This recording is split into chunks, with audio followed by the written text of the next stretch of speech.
Bago po namin ginawa ito, nagpaalam din po kami kay the former First Lady Imelda Romualdez Marcos. Nandun din si Senator Amy.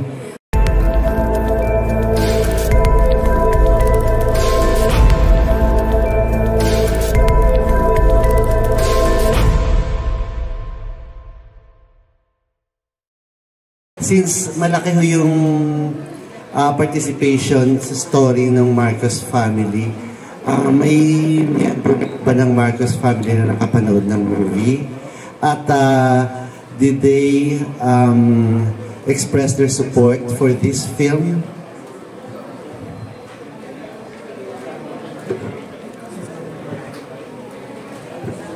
Actually po, nandiyan po yung family ng mga Marcos and Romualdez. Nandiyan po sila. Manonood po sila nandoon.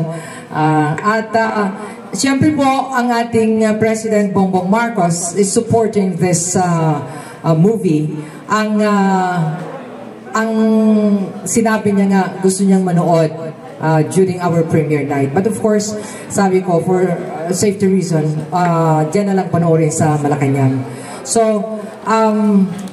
in fact, tinaas niya pa yung shirt na binigay po namin ni Governor Ejercito. Sabi niya, maganda to. At nung tinanong ni Governor Ejercito na at sinabi niya na meron pong scene dito sa Hawaii, ang sabi ni Presidente, ay nako, si Mel ang tanungin mo niyan dahil siya ang nandoon, wala kami doon. Nakakatuwa, kay maraming salamat po sa ating President Ferdinand Marcos Jr., sa kanyang pamilya at kay Ninang, sa inyo pong lahat. Nakausap niyo po si former First Lady Imelda? Opo. Nakausap niyo? Okay na. Bago po namin ginawa ito, nagpaalam din po kami kay the former First Lady Imelda Romualdez Marcos. Nandun din si Senator Amy.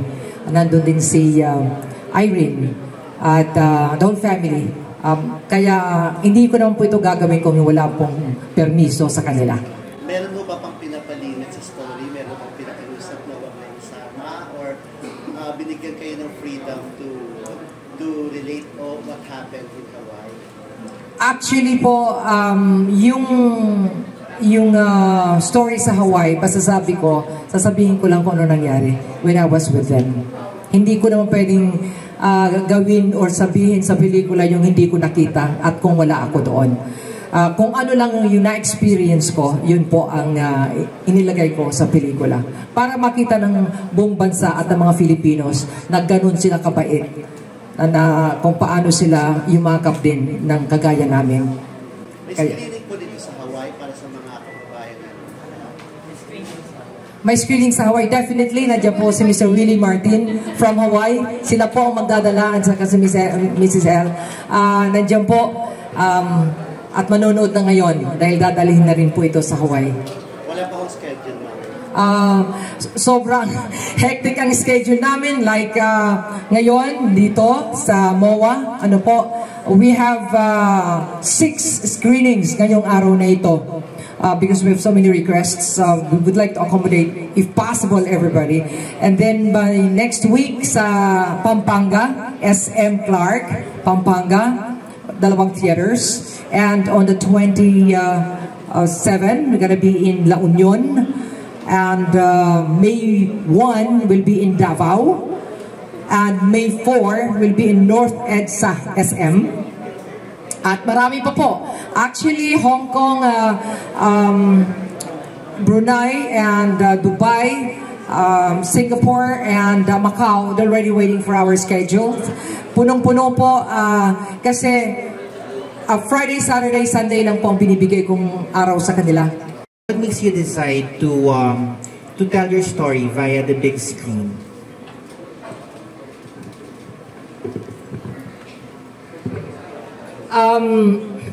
Actually, my daughter was the one who convinced me to produce this my life story.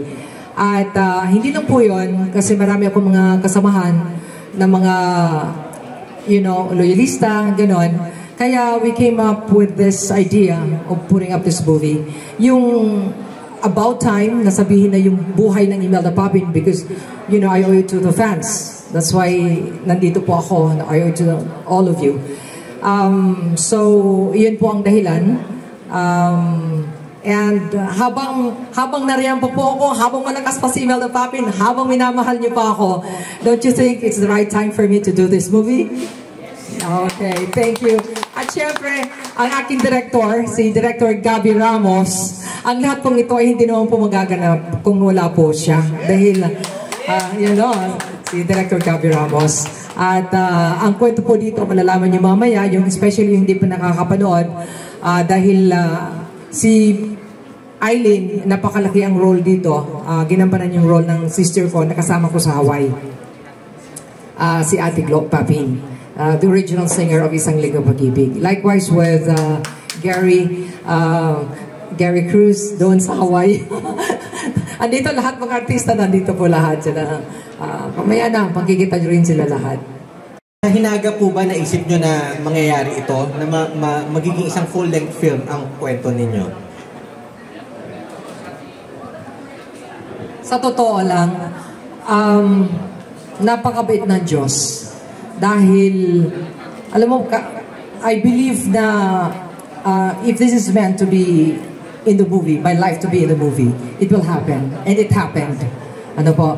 Biglaan lang actually ito dahil nga doon sa pag-usap namin ng anak ko at saka yung situation ng ibang mga loyalista na kasama ko ay yun ang naging inspirasyon sa buhay ko.